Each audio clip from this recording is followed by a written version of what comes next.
दोस्तों, कैसे हैं आप लोग। आशा करते हैं अच्छे होंगे। तो आज के वीडियो में हम आपको समास बताने वाले हैं, जो कि बहुत सारे कंपटीशन एग्जाम में, बोर्ड एग्जाम में, सभी में पूछा जाता है यहाँ से क्वेश्चन। ठीक, तो हिंदी व्याकरण का है समास, बहुत अच्छा टॉपिक है। तो समास होता क्या है, सबसे पहले समझते हैं समास होता क्या है। तो दो या दो से अधिक, यहाँ है ना, दो या दो से अधिक शब्दों के मेल से बने पद को समास कहते हैं। यानी कि दो या दो से अधिक जो शब्द के मेल से जो शब्द, नया शब्द बनेगा, उसी को बोलेंगे समास। और समास का जो अर्थ होता है संक्षिप्त रूप, यानी किसी भी शब्दों को अगर हम संक्षिप्त में लिखें तो वही होता है समास। जैसे देखेंगे राजा की कन्या, क्या होता है राजकन्या, तो ये इतना बड़ा है, इसका संक्षिप्त रूप क्या हो गया राजकन्या। भाई और बहन, तो भाई बहन कितना बड़ा है, और इसको शॉर्ट में लिखे तो भाई बहन, भाई बहन। राजा का पुत्र राजपुत्र, तो ये राजपुत्र, भाई बहन, राजकन्या, ये सब क्या हो गया समास हो गया। अब समास में दो पद होते हैं, एक होता है पूर्व पद और एक होता है उत्तर पद। यानी कि दो पदों के मेल से बनता है क्या समास बनता है। जैसे हम समझते हैं गंगाजल, गंगाजल, ठीक है, तो यानी कि गंगा अजोर जल। अब समझिए कि दो पदों के मेल से बना है गंगाजल। अब यहां पर गंगा क्या हो गया, ये हो गया हमारा पूर्व पद, क्या हो गया पूर्व पद हो गया, और जल क्या हो गया, ये हो गया हमारा उत्तर पद, उत्तर पद। समझ गए आप लोग, पूर्व पद क्या होता है उत्तर पद। तो समास में दो पद होते हैं, एक पूर्व पद होता है, एक उत्तर पद होता है। अब जैसे उदाहरण भी आपको बता दिए, राजा की कन्या, तो इसका संक्षिप्त रूप राजकन्या, राजकन्या क्या हो गया समास हो गया। भाई और बहन, भाई बहन, तो भाई बहन क्या हो गया समास हो गया। अब समास के 6 प्रकार होते हैं, 6 भेद होते हैं। एक होता है अव्ययी भाव समास, कर्मधारय समास, सॉरी बहुव्रीहि समास, तत्पुरुष समास, कर्मधारय समास, द्वंद्व समास और द्विगु समास। ये 6 भेद होते हैं। इसको याद करने का ट्रिक है कि क्या है, इसको लिख दे, अब तक दादा, या यहां लिख देते हैं, देखो अब तक दादा, ठीक है। अ से क्या हो जाएगा अव्ययी भाव समास, ब से हो गया हमारा बहुव्रीहि समास, त से हो गया हमारा क्या तत्पुरुष समास, और क से हो गया क्या हमारा कर्मधारय समास, और द से हो गया हमारा फिर द्वंद्व समास, और फिर ये द से हो गया हमारा द्विगु समास। तो अब तक दादा, ये शॉर्ट में याद करने का ट्रिक है कि 6 प्रकार के समास होते हैं, अव्ययी भाव समास, बहुव्रीहि समास, तत्पुरुष समास, कर्मधारय समास, द्वंद्व समास और द्विगु समास। अब समझते हैं ये जो 6 प्रकार बताए, ये 6 का डिफिनेशन के साथ समझते हैं। 6 क्या होता है, 6 समास जो है इसके प्रकार क्या होते हैं। तो पहला है अव्ययी भाव समास, तो जिस समास का पहला पद प्रधान हो, समझिए, जिस समास का पहला पद क्या हो प्रधान हो, या अव्यय हो, या क्या हो अव्यय हो, वही होता है अव्ययी भाव समास। समझ गए। अब समझो कि दो शब्दों के मिल से ना जो शब्द बन रहा है, तो यहां देखेंगे, अब हम यहीं पर समझाते हैं आपको कि शब्द की शुरुआत में अ, आ, अन, यथा, प्रति, प्र, भर, ये सब आता है, तो ये भी क्या होता है अव्ययी भाव समास होता है। जैसे उदाहरण समझाते हैं आपको, अनुसार क्या है अनुसार अव्ययी भाव समास। आजन्म, जन्म से पहले क्या लगा है आ लगा है, तो आजन्म क्या हो गया अव्ययी भाव समास। अनजाने, अनजाने में भी क्या है पहला प्रधान है, पहला पद क्या है प्रधान है, अन लगा है, यहाँ पर आ है, अनु है, ये सब क्या हो गए अव्ययी भाव समास। यथाशक्ति, तो यहां देखेंगे यथा, यथा लगा हुआ है ना, शक्ति में यथा लगा हुआ है, तो ये हो गया हमारा अव्ययी भाव समास। प्रतिदिन, दिन में क्या लगा हुआ है प्रतिदिन, प्रति लगा हुआ है तो प्रतिदिन, तो प्रतिदिन क्या हो गया अव्ययी भाव समास। प्रत्येक, यानी कि प्र, प्र लगा हुआ है, प्र क्या है प्रधान में। भरपेट, भर लगा हुआ है। बेमतलब, बे लगा हुआ है, मतलब में बे लगा हुआ है, अव्ययी भाव समास। अब गली गली समझते हैं, जिसमें दो शब्द बराबर हो, समान हो, वो भी क्या होता है अव्ययी भाव समास। जैसे गली गली, रातों रात, हाथों हाथ, रातों रात काम हो गया, तो रातों रात क्या है बराबर शब्द है, तो रातों रात क्या हो गया अव्ययी भाव समास हो गया। अब आपको बताते हैं बहुव्रीहि समास। पहला हो गया अव्ययी भाव समास, अब दूसरा बहुव्रीहि समास समझिए। बहुव्रीहि समास, दूसरा क्या है बहुव्रीहि समास, वह समास जिसका दोनों पद प्रधान नहीं हो। प्रधान नहीं, प्रधान का मतलब होता है मालिक नहीं हो, ठीक है, मतलब कोई भी पद प्रधान नहीं हो, दोनों पद प्रधान नहीं हो। समास का अर्थ जो होगा किसी तीसरे का या कोई तीसरा शब्द निकलता है, समास का अर्थ किसी तीसरे शब्द निकलता है, उसे बहुव्रीहि समास कहते हैं, जिसमें कोई पद प्रधान नहीं होता। तो याद रखना, जिसका कोई पद प्रधान नहीं हुआ वो कौन सा समास? बहुव्रीहि समास। जैसे हम एग्जांपल दिए हैं दशानन। अब दशानन, तो इसका जब हम विग्रह करेंगे ना तो इसका अर्थ अलग आता है। तो यानी दशानन, 10 है जिसका आनन, यानी 10 सिरों वाला, 10 है जिसका सिर, क्या होता है? रावण। नीलकंठ, नीला है जिसका कंठ, या नीला है जिनका कंठ, किनका नीला कंठ है? तो महादेव का, शिव जी का, भोलेनाथ का। लंबोदर, लंबा है जिनका उदर, तो अर्थ बदल रहा है, तो लंबोदर यानी गणेश जी, अर्थ तीसरा आ रहा है।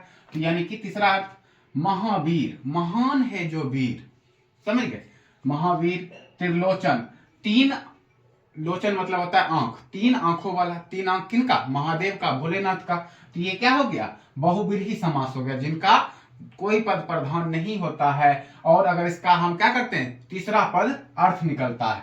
जब हम इसका विग्रह करते हैं ना तो किसी तीसरा पद निकलता है, तो वही होता है बहुव्रीहि समास। फिर आते हैं तीसरा नंबर, तत्पुरुष समास। तत्पुरुष समास क्या होता है? तो वह समास जिसमें दूसरा पद प्रधान हो, पहला पद नहीं बोल रहा है, दूसरा पद क्या हो? प्रधान हो, मालिक हो, और दोनों पदों के बीच कारक चिन्ह विलुप्त हो, तो उसे हम तत्पुरुष समास कहेंगे, जिसका दूसरा पद क्या हो? प्रधान होता है। अब इसमें विभक्ति चिन्ह रहता है, का रहता है, के रहता है, की रहता है, के लिए, में, पर, से, द्वारा, ये सब अगर रहे, विभक्ति चिन्ह रहे, तो हम समझ जाएंगे कौन सा समास है? तत्पुरुष समास है। याद रखना, ये सब विभक्ति चिन्ह है पहचान के लिए।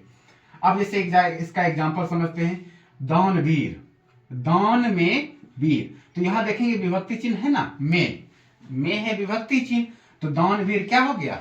हमारा तत्पुरुष समास हो गया। भारतवासी, भारत का वासी, तो विभक्ति चिन्ह है का, तो ये हो गया हमारा तत्पुरुष समास। रसोई घर, रसोई के लिए, ये के लिए क्या हो गया? विभक्ति चिन्ह हुआ, तो रसोई के लिए घर, ये हमारा हो गया तत्पुरुष समास।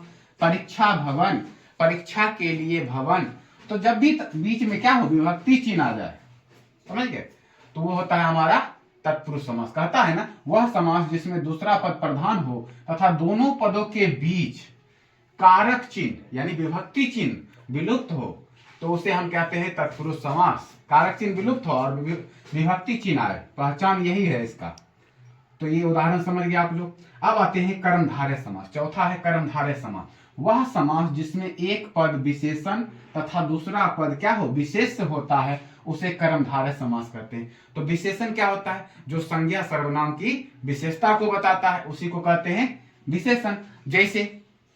जैसे लेते हैं काली मिर्च, यही एग्जांपल दिया है ना, काली मिर्च लिखे हैं इसमें, हाँ काली मिर्च, यहीं पर लिख देते हैं काली मिर्च।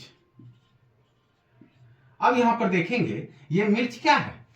संज्ञा हुआ, और ये काली क्या है? इसकी विशेषता। ये मिर्च कैसी है? काली मिर्च है, ठीक है। काला गाय,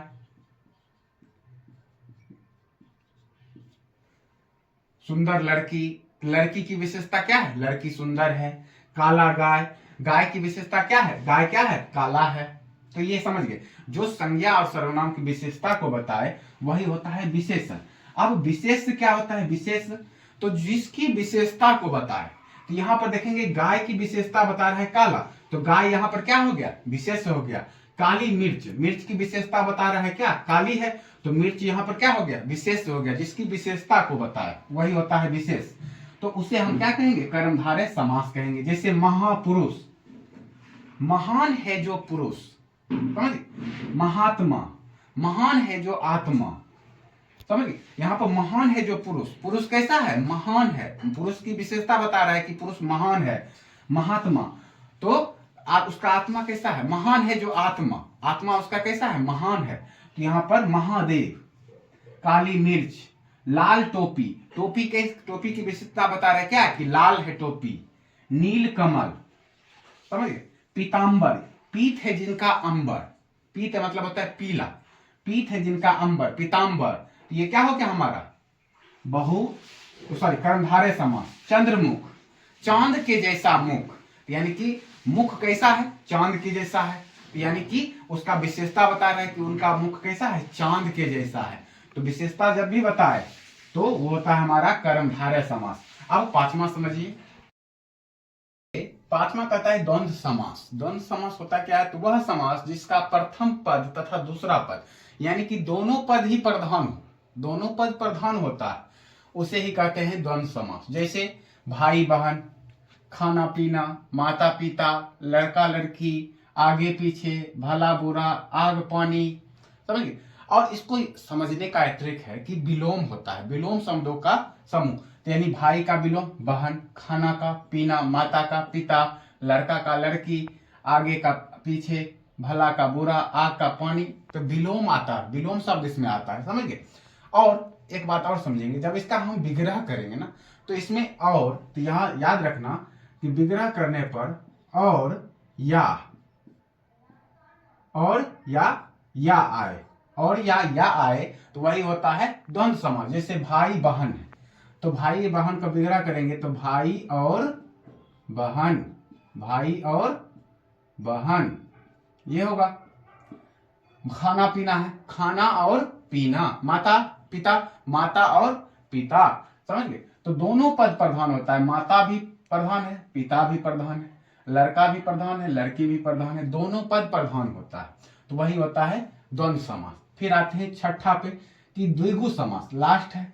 द्विगु समास वह समास जिसका पहला पद संख्यावाचक हो। अब संख्यावाचक क्या होता है, जिसको हम गिन सकते हैं, गिनती में आता हो, वही होता है संख्यावाचक। और दूसरा पद प्रधान होता है, दूसरा पद क्या होता है, प्रधान होता है, उसी ही बोलते हैं द्विगु समास। जैसे तिरंगा, तो तीन रंगों का समूह, तो ये समूह क्या है, यहां समझते हैं, ती मतलब हो गया तीन, गिन सकते हैं ना, संख्यावाचक है, संख्यावाचक हो गया। नवरात्र, नवरात्र होता है नौ रात्रों का समूह, यहाँ है ना नवरात्रियों का समूह, तो नौ मतलब संख्यावाचक। तो संख्यावाचक जब भी आए, पहला पद संख्यावाचक आए, त्रिकोण, तो तीन कोणों का समूह, त्रिकोण, यहाँ कोण और त्रि मतलब क्या हो गया, संख्यावाचक, त्रि है संख्यावाचक और कोण क्या हो गया, तो दूसरा पद यहाँ पर क्या है, प्रधान है, कौन क्या है, प्रधान है। यहाँ पर बोला गया ना, जिसका पहला पद संख्यावाचक हो और दूसरा पद क्या हो, प्रधान हो, तो वही होता है द्विगु समास। क्या होता है, द्विगु समास। तो त्रिकोण, तीन कोणों का समूह, तो तीन संख्यावाचक हो गया, तो तीन कोणों का समूह, संख्यावाचक जब भी आएगा तो हम क्या बताए हैं, द्विगु समास होता है। त्रिकोण हो गया द्विगु समास। पंच तत्व, पांच तत्वों का समूह, तो पांच क्या है, संख्यावाचक है, पंच तत्व, तो ये हमारा हो गया द्विगु समास। पंचवटी, पांच वटों, वट मतलब होता है वृक्ष, वृक्षों का समाहार या समूह, तो ये हमारा क्या हो गया, पंचवटी द्विगु समास। जिसमें संख्यावाचक आए वो होता है द्विगु समास। तो ये समास के जितने प्रकार थे हम आपको बता दिए, और यहाँ से क्वेश्चन 100% आता है तो आता है, आप लोग इसे अच्छे से समझ जाइएगा, ठीक है। और वीडियो अच्छा लगा हो तो लाइक करें, कमेंट करें, शेयर करें और सब्सक्राइब करें। धन्यवाद।